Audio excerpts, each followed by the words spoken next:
Hi friends.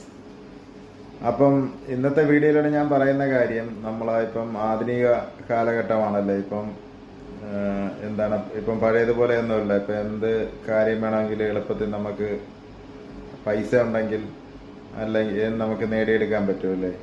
പണ്ടൊക്കെ നമ്മൾ സൈക്കിളിൽ പൊയ്ക്കൊണ്ടിരുന്ന അപ്പനപ്പന്മാരെല്ലാം സൈക്കിളൊക്കെ ചവിട്ടി പൊയ്ക്കൊണ്ടിരുന്ന ഇപ്പം എല്ലായിടത്തും ഓരോ ബൈക്ക് കാണും. സൈക്കിളൊന്നും റെയറായിട്ടൊക്കെ യൂസ് ചെയ്യാറുള്ളൂ. പിന്നെ എന്താവശ്യത്തിന് നമ്മൾ ഫോണുണ്ട്, കമ്പ്യൂട്ടറുണ്ട്. ഇപ്പം ഫോണിൽ തന്നെ നമ്മൾ കമ്പ്യൂട്ടറിൻ്റെ ആവശ്യമില്ല. ഫോണിൽ തന്നെ ഇപ്പം എന്തെങ്കിലും ഒരു ആവശ്യമുണ്ട്. ഇപ്പോൾ ഒരു സ്ഥലത്തോട്ട് പോകണമെങ്കിൽ പോലും നമുക്ക് ലൊക്കേഷൻ ഇട്ട് കഴിഞ്ഞാൽ ഗൂഗിൾ ലൊക്കേഷൻ ഇട്ട് കഴിഞ്ഞാൽ നമുക്ക് എവിടെയും പോവാം. പണ്ടൊക്കെ ആണെങ്കിൽ അത് നമുക്ക് ചോദിച്ചൊക്കെയാണ് പോകുന്നതല്ലേ. പിന്നെ ഇപ്പം എന്ത് കാര്യങ്ങൾ നമുക്ക് അറിയണമെങ്കിൽ A മുതൽ Z വരെയുള്ള കാര്യങ്ങൾ എന്ത് വേണമെങ്കിലും നമുക്ക് ഗൂഗിളിൽ കയറി തപ്പി കഴിഞ്ഞാൽ കിട്ടും അല്ലേ.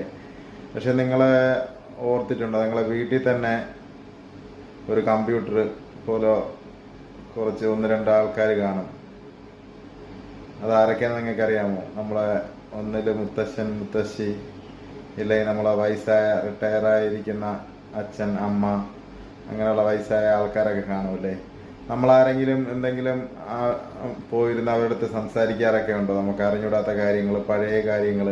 ഇപ്പം നമ്മളൊരു അമ്പലത്തിലൊക്കെ പോകാണ്ട് അതിനെ പറ്റിയൊക്കെ നമ്മൾ ചിലപ്പം ഗൂഗിളിലൊക്കെ തപ്പും. ഇപ്പോൾ ക്ഷേത്രത്തിൻ്റെ എന്തൊക്കെയാണ് അവിടെ ഉള്ളതെന്നൊക്കെ. പക്ഷെ അവരുടെ അടുത്തൊക്കെ നമ്മൾ പഴയ അച്ഛനും അമ്മമാരുടെ അടുത്തൊക്കെ ഇരുന്ന് സംസാരിക്കാറുണ്ട്. അവർക്ക് ഒത്തിരി കാര്യങ്ങൾ അറിയാവുന്നവരായിരിക്കും അല്ലേ. പക്ഷെ നമ്മളാരെങ്കിലും അങ്ങനെ സ്പെൻഡ് ചെയ്യാറുണ്ടോ?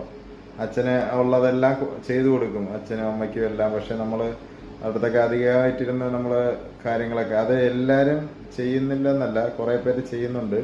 പക്ഷെ അവരെയൊക്കെ കാര്യങ്ങളൊക്കെ നമ്മൾ ചോദിച്ചറിയണം കേട്ടോ. നമ്മൾ അവരെ കാലം കഴിഞ്ഞ് കഴിഞ്ഞാൽ ഇപ്പം മുത്തശ്ശിമാരൊക്കെ കാണും. മുത്തശ്ശന്മാർ അവരുടെ അടുത്തൊക്കെ പോയിരിക്കണം. ഇപ്പം കുഞ്ഞു കുട്ടികളൊക്കെ ഉണ്ടെങ്കിൽ അവരുടെ അടുത്തൊക്കെ ഒന്ന് പോയിരുന്ന് സംസാരിക്കാനൊക്കെ പറയണം. അപ്പോൾ അവരെ പറ്റി അവർ ചില പണ്ടൊക്കെ ഉള്ള മുത്തശ്ശിമാരൊക്കെ കണ്ടിട്ടില്ലേ, കഥ നമ്മൾ സിനിമയിലൊക്കെ കണ്ടത്. അത് സിനിമ അഭിനയമാണ് എങ്കിലും പഴയ ഇതിലൊക്കെ കാണുമ്പോൾ അതുപോലെ തന്നെയായിരുന്നു. അവർ ഓരോരോ കഥകളും എല്ലാം പറഞ്ഞു കൊടുക്കുമായിരുന്നു. പക്ഷെ അതൊക്കെ കേട്ട് വളരുന്ന കുട്ടികൾ നല്ല രീതിയിൽ തന്നെ വളരുമായിരുന്നു. പക്ഷെ ഇപ്പോഴൊക്കെ അല്ലേ എല്ലാം കമ്പ്യൂട്ടർ കാര്യങ്ങൾ, ഇപ്പം ഓരോ റീൽസും ഇതൊക്കെ അല്ലേ കാണുന്നത്. അപ്പം ഇപ്പം നിങ്ങളുടെ ആയാലും അച്ഛനും അമ്മയൊക്കെ ആയാലും ഒന്ന് നമ്മൾ ചോദിച്ച് മനസ്സിലാക്കി. കുറേ പേര് ചെയ്യുന്നുണ്ടാവും. ഞാൻ പറയുന്നത് അതൊക്കെ ഒന്ന് പിള്ളേരെ കൂടെ ഒന്ന് പറഞ്ഞ് വയസ്സായ ആൾക്കാരുടെ അടുത്തൊക്കെ പോയിരുന്ന് സംസാരിച്ച് ഓരോ കാര്യങ്ങളൊക്കെ നമുക്ക് ഡൗട്ടുള്ളതും. അവർക്ക് ഒത്തിരി കാര്യങ്ങൾ അറിയാം. അവർക്ക് സംസാരിക്കാൻ ആൾ കിട്ടാത്തതാണ്. ചില ആൾക്കാരിങ്ങനെ വെറുതെ ഇരിക്കുമല്ലോ, അവരുടെ അടുത്തൊക്കെ പോയിരുന്ന് ഒത്തിരി കാര്യങ്ങൾ അവർ നമുക്ക് കുട്ടികൾക്ക്